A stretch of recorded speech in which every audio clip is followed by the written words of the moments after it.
اعوذ باللہ من الشیطان الرجیم، بسم اللہ الرحمن الرحیم۔ سامعین محترم، السلام علیکم ورحمۃ اللہ وبرکاتہ۔ 4 رمضان المبارک اور 1443 ہجری، پارہ نمبر 4 کے خلاصے کے ساتھ آپ کی خدمت میں حاضر ہیں۔ پارہ نمبر 4، خلاصۃ القرآن، رمضان المبارک کا یہ مبارک مہینہ۔ سب سے پہلے رب کریم کے حضور یہ التجا ہے، اللہ کریم مجھے، آپ کو، سب سننے والوں کو، ہم سب کو اپنی پیاری اور مقدس کتاب قرآن عظیم، قرآن مجید اور قرآن کریم کی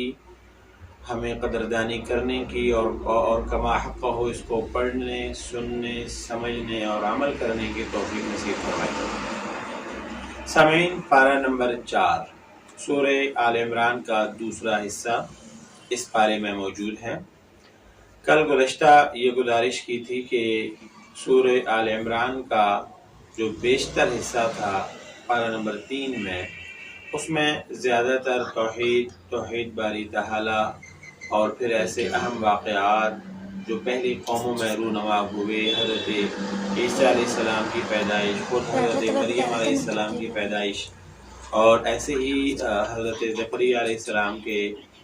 گھر میں ان کے صاحبزادے حضرت یحییٰ علیہ السلام کی پیدائش اور اس کے متعلق چیزیں مفصل ذکر ہوئی ہیں۔ پارہ نمبر 4 کی سب سے پہلی آیت میں انفاق فی سبیل اللہ کے راستے میں خرچ کرنا اور خرچ کرنے کی ترغیب دی گئی ہے۔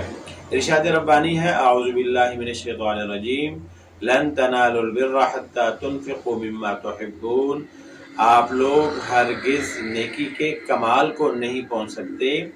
جب تک آپ خرچ نہ کریں وہ چیز جو آپ کو بہت زیادہ محبوب ہے۔ یعنی ہمارے ہاں ہند و پاک کے کلچر میں اور عام طور پہ ایک وہ ضرب المثل بھی مشہور ہے نا، مری مری مرغی میاں جی کے نام، کہ جو چیز ہمارے کام کی نہیں رہتی، ہاں جی، لباس کام کا نہیں رہا، اور ایسے ہی گھر کی چیزیں جو ہمارے استعمال میں اب نہیں آتی، فالتو ہو گئی ہیں، بچ گئی ہیں، ہمارے حساب سے وہ فارغ ہو گئی ہیں، وہ چیزیں ہم لوگوں کو دے دیتے ہیں کہ چلیں جی آپ استعمال کر لو، اس کو دے دو، یہ کر دو، وہ کر دو۔ جو کھانا گھر میں بچا ہوا ہو وہ کسی فقیر کو دے دو، کسی مانگنے والے کو دے دو۔ جو کھانا گھر میں بچ جائے جی اور اس کی کوئی نہ کھائے گھر میں، چلو یہ کسی جو ہے نا وہ مستحق کو دے دو۔ یہ کانسیپٹ ہمارے ہاں ہمارے معاشرے میں بڑا عام ہے، جبکہ تعلیمات الہیہ کیا ہیں؟ مما تحبون، جو آپ کی پسندیدہ چیز ہے آپ وہ اللہ کے نام پہ خرچ کریں۔ یہ جو چیز استعمال کے قابل نہیں ہے اور جو پسندیدہ نہیں ہے اور جو یہ ہے کہ اب پرانی ہو گئی یا بوسیدہ ہو گئی ہے، اس کا ٹھیک ہے کسی کی ضرورت پوری ہو جائے تو نہ ہونے سے کچھ ہونا بہتر ہے، لیکن شوق ایسا نہیں ہونا چاہیے، عادات ایسے نہیں ہونی چاہیے۔ صحابہ کرام کی تو حالت یہ تھی، جناب نبی کریم صلی اللہ علیہ وسلم کے دربار میں حاضر ہوئے اور خود فرمایا، اللہ کے رسول مجھے فلاں باغ بہت زیادہ محبوب ہے، بہت زیادہ پسند ہے، میں اس باغ کو بہت زیادہ پسند کرتا ہوں، اس کی کھجوریں بہت زیادہ ہیں، اس کا پھل بہت اچھا ہے، اس کے درخت بہت اچھے ہیں، اس کی آمدن بہت ہے، اے اللہ کے رسول، کیونکہ اللہ نے فرمایا کہ اپنی پسندیدہ چیزیں اللہ کے نام پہ خرچ کرو، وقف کرو، خیرات کرو، تو میں یہ فلانی چیز اللہ کے نام پہ وقف کر رہا ہوں، میں وہ اللہ کے نام پہ خیرات کر رہا ہوں۔ تو لن تنالوا البر حتی تنفقوا مما تحبون، انفاق فی سبیل اللہ کی ترغیب دی گئی ہے۔ اور اس کے بعد اول بیت ان اول بیت وضع للناس، وہی ایک قضیہ اور ایک جھگڑا زمانے کے یہودیوں اور نصرانیوں کو امام الانبیاء صلی اللہ علیہ وسلم سے بس بے پناہ دشمنی تھی، بے پناہ کا آپ سے یہ اختلاف کرتے تھے، مخالفت کرتے تھے، ضد کرتے تھے، طرح طرح سے آپ صلی اللہ علیہ وسلم کو یہ ستاتے تھے، حالانکہ یعرفونہ کما یعرفون، کہ وہ اللہ کے نبی کو ایسے پہچانتے تھے جیسے انسان اپنی اولاد کو پہچانتا ہے کہ یہ سچے ہیں، یہ کھرے ہیں، یہ صحیح نبی ہیں، لیکن اس کے باوجود مخالفت کرتے تھے۔ کیوں کرتے تھے؟ یہ سارے نبی بنی اسماعیل میں آئے، یہ ایک بنی اسرائیل میں آئے، سارے نبی بنی اسرائیل میں آئے، یہ ایک نبی بنی اسماعیل میں کیوں پیدا ہو گئے ہیں اور یہ سارے نبیوں کے سردار بن گئے؟ تو اب تک نبوت ہمارے ہاتھ میں تھی، ہمارے خاندانوں سے بنی اسرائیل سے نبوت کیوں چھن گئی، کیوں نکل گئی؟ بھئی یہ تو اللہ کا حکم تھا، اس میں کوئی ضد بازی کی یا کوئی ایسی بات تو نہیں ہے۔ بہرحال اسی وجہ سے وہ آپ صلی اللہ علیہ وسلم سے بہت زیادہ حسد، بہت زیادہ بغض، بہت زیادہ کینہ۔ تو جناب نبی کریم صلی اللہ علیہ وسلم کو جب اللہ تعالیٰ کا حکم ہوا کہ بیت المقدس کو چھوڑ کے خانہ کعبہ کی طرف منہ کیجیے، ادھر نماز پڑھیے، تو انہوں نے طرح طرح کی چیزیں کہنا شروع کر دی۔ خانہ کعبہ کیا چیز ہے، بیت المقدس افضل ہے، زیادہ نبیوں نے وہاں نمازیں پڑھی ہیں، پڑھائی ہیں، اور اس میں کوئی شک بھی نہیں ہے کہ بیت المقدس بڑے عرصے تک انبیاء کا مسکن رہا ہے۔ ہاں، انبیاء کا مسکن رہا، زیادہ انبیاء، کیونکہ بنی اسرائیل میں انبیاء کی تعداد زیادہ ہے، اس میں بھی کوئی شک شبہ والی بات نہیں ہے۔ تو ان کو یہ تھا کہ زیادہ نبی ہمارے بنی اسرائیل میں آئے اور زیادہ نبیوں نے بیت المقدس میں نمازیں پڑھائیں، لہذا بیت المقدس کی فضیلت اور اہمیت یہ زیادہ ہے۔ بہرحال رب کریم نے اس کا جواب ارشاد فرمایا، ان اول بیت وضع للناس، پہلا خدا کا گھر جو انسانیت کے لیے بنایا گیا وہی مکہ مکرمہ ہے، للذی ببکۃ مبارکا، یہ بابرکت ہے، وہدی للعالمین، یہ خانہ کعبہ کے در و دیوار، خانہ کعبہ کا حتیم، خانہ کعبہ کا زمزم، خانہ کعبہ کے پاس کی سعی، خانہ کعبہ کے پاس مقام ابراہیم، یہ ساری چیزیں انسانیت کو ہدایت دیتی ہیں، انسانیت کی رہنمائی کرتی ہیں، انسانیت کو اللہ کے قریب کرتی ہیں۔ مبارکن وہدن للعالمین، تو بیت اللہ کی شان میں، خانہ کعبہ کی شان میں جو ارشاد فرمایا وہ ان چیزوں کا ارشاد فرمایا رب کریم نے۔ اس کے بعد بلکہ اسی ضمن میں عرض کرتا چلوں، کسی اللہ والے نے انتہائی خوبصورت جملہ ارشاد فرمایا کہ خانہ کعبہ کی زمین کون سی ہے، خانہ کعبہ کیا ہے؟ خانہ کعبہ وہ ہے، وہ مقدس زمین ہے، زمین کا وہ مقدس حصہ ہے، اللہ تعالیٰ کا وہ عظیم گھر ہے جس کی تعمیر کا حکم خود رب کریم نے دیا، خود رب جلیل نے دیا، اور جس کا نقشہ خود حضرت جبرائیل علیہ السلام نے تیار کیا، اور جس کے معمار خود حضرت ابراہیم خلیل علیہ السلام تھے، اور جن کے معاون اور مددگار خود حضرت اسماعیل علیہ السلام تھے۔ تو خانہ کعبہ اللہ کا گھر بھی تھا اور پھر اللہ کا عظیم گھر تھا، اور اتنے عظیم لوگوں نے اس کی تعمیر میں، ترقی میں اور اس کی جو ہے تزئین و آرائش میں حصہ لیا، تو یہ اس کی وجہ سے بھی بہت زیادہ اس کو شرف حاصل ہو گیا۔ تو تعمیر کعبہ سے لے کے امامت کعبہ تک، اور پہلے پارے میں ایک دعا ہے جو حضرت ابراہیم علیہ السلام نے اللہ سے دعا مانگی تھی جب باپ بیٹا حضرت ابراہیم، حضرت اسماعیل علیہ السلام خانہ کعبہ کی تعمیر سے فارغ ہوئے، تو انہوں نے دعا مانگی تھی کہ اے اللہ کریم، وَإِذْ يَرْفَعُ إِبْرَاهِيمُ الْقَوَاعِدَ مِنَ الْبَيْتِ وَإِسْمَاعِيلُ رَبَّنَا تَقَبَّلْ مِنَّا إِنَّكَ أَنْتَ السَّمِيعُ الْعَلِيمُ، کہ مولا کریم، یہ لمبی دعا ہے، ہم نے جب خانہ کعبہ کی بنیادیں اونچی ہو گئیں، بڑی ہو گئیں، تعمیر ہو گئی، تو دعا مانگی کہ ہم نے گھر بنا لیا، اس گھر کو آباد کرنے والا، ہم نے مسجد بنا دی، اس مسجد کو آباد کرنے والا، ہم نے تیرے گھر کی بنیاد رکھی، اب تیرے گھر کے نظام و نسق کو کس کی زیر اہتمام اور کون محتمم ہوگا اور کون اس کو لے کے چلے گا؟ تو ابراہیم علیہ السلام کی یہ دعاؤں کا ثمر اللہ نے امام الانبیاء صلی اللہ تعالی علیہ وسلم کو بھیجا، اور سارے نبیوں کا امام بنا کر بھیجا، اور پھر آپ صلی اللہ علیہ وسلم کو اس عظیم منصب اور عظیم مکہ اور عظیم خانہ کعبہ عطا فرمایا۔ تو بہرحال یہود و نصارہ کے سوال کا جواب ان آیات میں ارشاد فرمایا ہے، اور اس کے بعد ارشاد فرمایا، یا ایھا الذین آمنوا اتقوا اللہ حق تقاتہ ولا تموتن الا وانتم مسلمون، اے ایمان والو اللہ سے ڈرتے رہو۔ کیسے؟ حق تقاتہ، جیسے اس سے ڈرنے کا حق ہے، اللہ سے ڈرو جیسے اسے ڈرنے کا حق ہے۔ ولا تموتن الا وانتم مسلمون، مرو تو مرنے سے پہلے حالت اسلام میں ہو، تمہاری موت حالت اسلام میں آنی چاہیے، اللہ سے ڈرو جیسے کہ اسے ڈرنے کا حق ہے۔ اور پھر آگے وہ آیت کریمہ، عظیم آیت کریمہ، جس میں امت محمد کے عظیم منصب کو بیان فرمایا، کنتم خیر امت اخرجت للناس تأمرون بالمعروف وتنہون عن المنکر وتؤمنون باللہ، آپ ایک بہترین امت ہو خیر امت اخرجت للناس، آپ کو بھیجا گیا ہے، آپ کو ماں کے پیٹوں سے نکالا گیا ہے، للناس لوگوں کو نفع پہنچانے کے لیے، لوگوں کو نقصان پہنچانے کے لیے نہیں، پریشان کرنے کے لیے نہیں، لوگوں کو تکلیفیں پہنچانے کے لیے نہیں، للناس لوگوں کو میں بھلائی پھیلانے کے لیے، نفع پہنچانے کے لیے۔ اور وہ کیا نفع آپ نے پہنچانا ہے؟ تأمرون بالمعروف وتنہون عن المنکر وتؤمنون باللہ، لوگوں کو نیکی کا حکم کرتے ہو، نیک بات کا حکم کرتے ہو، تنہون عن المنکر لوگوں کو بری بات سے منع کرتے ہو، تؤمنون باللہ حالت یہ ہے کہ تم یہ ساری چیزیں اللہ کے اوپر ایمان لانے کی حالت میں کرتے ہو۔ تأمرون بالمعروف وتنہون عن المنکر، ایمان لاتے ہو اللہ کے اوپر اور نیکی کا حکم کرتے ہو۔ تو سامعین، اس امت کا جو منصب جو عظیم منصب اللہ نے ارشاد فرمایا ہے، وہ فرض منصبی وہ کیا تھا؟ لوگوں کو اللہ کی طرف بلانا، لوگوں کو نیکی کا حکم کرنا، لوگوں کو برائی سے منع کرنا۔ امام الانبیاء صلی اللہ علیہ وسلم آپ اللہ کے نبی تھے، اور یہ پوری امت پیارے نبی صلی اللہ علیہ وسلم کی نیابت میں آپ صلی اللہ علیہ وسلم سے روحانی ورثہ جو ملا ہے امت کو، وہ یہی ملا ہے کہ حق بات جو آپ جانتے ہو، بلغوا عنی ولو آیا۔ اللہ تعالیٰ نے ارشاد فرمایا، یا ایھا الرسول بلغ ما انزل الیک من ربک، اے پیارے نبی جی آپ پہنچا دیجئے جو آپ کے رب نے آپ کی طرف اتارا ہے، ما انزل الیک من ربک، جو نازل ہوا وہ پہنچا دیجئے۔ اور امام الانبیاء صلی اللہ علیہ وسلم فرما رہے ہیں، بلغوا عنی ولو آیا، ایک بات بھی نبی کی آپ کے پاس ہے، ایک بات بھی نبی کی آپ جانتے ہو، ایک بات بھی نبی کی آپ مانتے ہو، ایک بات بھی نبی کی آپ پڑھتے ہو، سنتے ہو، سمجھتے ہو، جانتے ہو، مانتے ہو، اس ایک بات کو لے کے دوسروں تک جاؤ، اوروں کو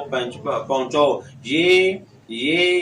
شمع روشن کرو، یہ دیا جلاؤ، یہ روشنی عام کرو، جہاں تک ہو سکے مجھے ہے حکم اذان لا الہ الا اللہ، جہاں تک ہو سکے رب رسول کا پیغام رب رسول کے فرمان کے مطابق پیارے رسول صلی اللہ علیہ وسلم کی پوری امت تک پہنچائیے، اور یہ نیت کیجئے کہ قیامت کے دن تک آنے والی نسلوں تک اللہ رسول کے یہ پیغام پہنچائیں گے، اور انشاءاللہ العزیز پہنچائیں گے۔ یہ اس امت کا عظیم منصب تھا جو اللہ نے بیان فرمایا۔ اور پھر اگلی آیات میں پھر فرمایا، وَلْتَكُن مِّنكُمْ أُمَّةٌ يَدْعُونَ إِلَى الْخَيْرِ، تم میں کچھ لوگ ایسے ہونے چاہیے جو لوگوں کو نیکی کی طرف بلائیں، يَأْمُرُونَ بِالْمَعْرُوفِ وَيَنْهَوْنَ عَنِ الْمُنكَرِ وَيُسَارِعُونَ فِي الْخَيْرَاتِ، کہ نیکی کا حکم کرتے ہیں، برائی سے منع کرتے ہیں، اور خیرات کرنے میں جلدی کرتے ہیں، خیرات کرنے میں جلدی کرتے ہیں۔ تو امر بالمعروف اور نہی عن المنکر کی ترغیب دی، اس کے متعلق ارشاد فرمایا، اور اس کے متعلق اللہ تعالیٰ نے ان آیات میں وہ ارشاد فرمایا ہے۔ اسی لیے سیدنا عمر رضی اللہ تعالیٰ عنہ فرماتے تھے، جو یہ چاہتا ہے کہ وہ خیر امت کا حصہ بنے، اس کو چاہیے کہ پھر یہ شرط پوری کرے۔ کون سی شرط؟ لوگوں کے پاس جانا، کوئی دنیاوی نفع، کوئی دنیاوی لالچ، کوئی دنیاوی وجہ سامنے نہ ہو، ایک وجہ ہو، لا الہ الا اللہ محمد رسول اللہ، میں اللہ کا بندہ ہوں، پیارے نبی صلی اللہ علیہ وسلم کا امتی ہوں، اس مبارک امت کا حصہ ہوں، میرا شمار بھی خیر امت والے حصے میں ہو جائے۔ تو حضرت عمر فرماتے ہیں کہ شرط یہ ہے کہ پھر امر بالمعروف اور نہی عن المنکر کا خاص طور پہ اہتمام کرے۔ سامعین، اس کے بعد غزوہ بدر کا ہلکا سا تذکرہ ہے، اور غزوہ احد کا تقریباً 50 آیات تک کا تذکرہ ہے۔ اصل تذکرہ غزوہ احد کا کرنا تھا، لیکن وہ ضمناً غزوہ بدر کا آ گیا، چونکہ احد بعد میں ہوا، بدر پہلے ہوا۔ بدر میں کفار کو ایک تاریخی شکست ہوئی تھی، تو وہ 1 سال تک اپنی یہ شکست کو بھول نہیں پائے، اس کا زخم وہ سہلاتے رہے، اور پھر انتظار کرتے رہے کسی اور موقع کی انتظار میں کہ کوئی ایسا موقع آئے تو ہم وہ جو بدر میں شکست ہوئی تھی اس کا بدلہ اتاریں۔ تو غزوہ احد مدینہ منورہ سے تقریباً کچھ فاصلے پہ، 8 میل کے فاصلے پہ احد ایک عظیم جگہ ہے، مبارک جگہ ہے، احد پہاڑ کے دامن میں۔ تو وہاں پہ یہ واقعہ رونما ہوا۔ امام الانبیاء صلی اللہ علیہ وسلم اپنے لشکر کو لے کے وہاں پہنچے، تقریباً 3000 کا لشکر، بڑی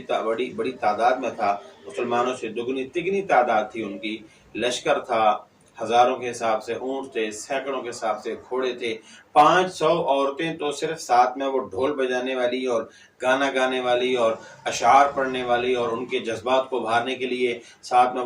وہ نغمے کہنے والی، تالیاں پیٹنے والی، یہ والی مخلوق ساتھ تھی۔ ان کا صرف کام تھا کہ آپ نے شور مچانا ہے اور جو ہے وہ آسمان سر پہ اٹھا لینا ہے اور آپ نے زندہ باد سے نعرے لگانے ہیں اور ہم یہ سب کریں گے۔ امام الانبیاء صلی اللہ علیہ وسلم کو اللہ تعالیٰ نے جو عظیم لوگ عطا فرمائے ہیں، جو پہلا بیچ آپ صلی اللہ علیہ وسلم کا، جو پہلا گروپ، جو پہلی کلاس تھی صحابہ کرام کی، امت مسلمہ کے جو پہلے لوگ تھے۔ امت مسلمہ ساری بڑی عظیم ہے، لیکن صحابہ تو صحابہ تھے، صحابہ بڑے ہی عظیم لوگ تھے، بڑا ہی عظیم سرمایہ تھا۔ یعنی آپ حیران ہوں گے کہ امام الانبیاء صلی اللہ علیہ وسلم نے ان کو بتایا کہ بھئی ایسا ایسا ہونے جا رہا ہے، کل ہم لوگ جا رہے ہیں احد کے میدان میں، تو آپ حیران ہوں گے کہ 3000 کا لشکر ایڑی چوٹی کا زور لگاتا رہا اور بڑے بڑے نامور ابو سفیان، خالد بن ولید ابھی مسلمان نہیں ہوئے تھے، اور ایسے بڑے بڑے نامی گرامی لوگ، وہ ابھی تک اسلام قبول نہیں کیا تھا۔ پہلی جنگ بدر کی، دوسری احد کی، 1 سال کے بعد کا یہ معرکہ تھا، تو مسلمانوں کی تعداد تو ویسی بہت تھوڑی تھی، بدر میں تو ٹوٹل سارے تھے ہی 313، اور یہاں پہ تو بڑی جماعت تھی، لیکن ان 3000 کے مقابلے میں پھر بھی کم تھے۔ تو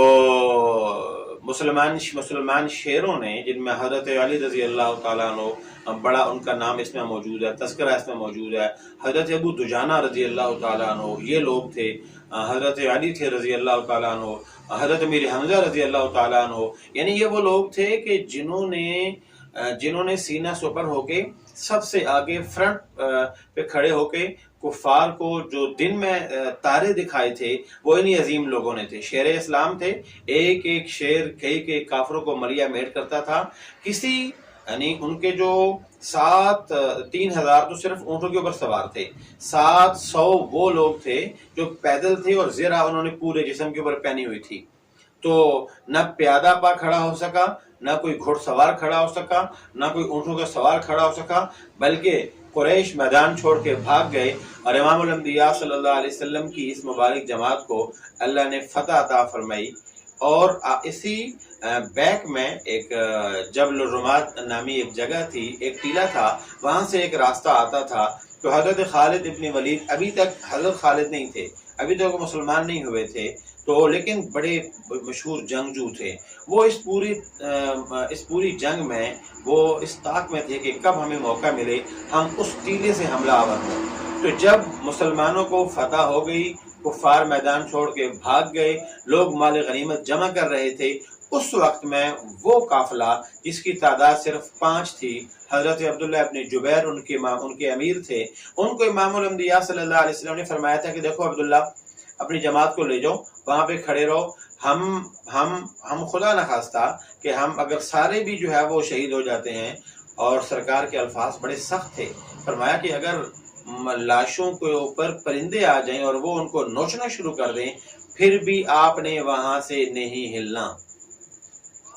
یا اس جملے پہ غور کیجیے گا،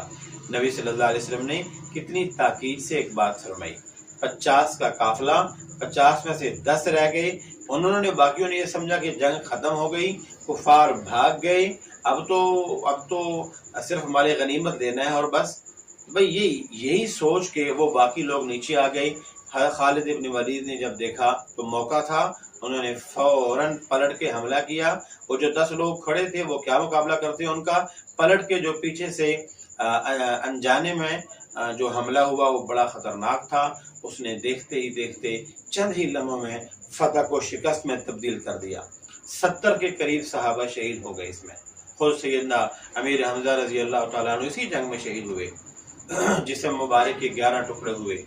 سینہ چیرا گیا، کلیجے کو چبایا گیا۔ ایک چیز ہوئی بس کہ نبی نے جو کہا،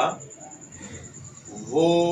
یہ سوچا کہ جنگ ختم ہو گئی لہذا اب تو ضرورت نہیں ہے، بس وہ نبی کے فرمان کو پورا کرنے میں تاخیر ہوئی، ادھر صحابہ کرام کی فتح شکست میں تبدیل ہو گئی۔ جو لوگ زمین پہ کھڑے تھے وہ ایک دم شہیدوں میں، لاشوں میں گرنا شروع ہو گئے، اور تھوڑے ہی دیر میں پانسا پلٹ گیا سارے میدان کا۔ خود جناب نبی کریم صلی اللہ علیہ وسلم کو اس قدر وہ دھکم پیل ہوئی کہ آپ گھڑے میں گر گئے، اور پھر آپ کو صحابہ نے اٹھا کے آپ کو پہاڑ کے ساتھ ٹیک لگائی۔ آپ نے فرمایا وجبت، جس نے مجھے اٹھایا اور پہاڑ کے ساتھ میرے ٹیک لگائی ہے، اس کے اوپر جنت واجب ہو گئی۔ اور 30 کے قریب صحابہ نے آپ صلی اللہ علیہ وسلم کے قریب ایک دائرہ بنا لیا تھا۔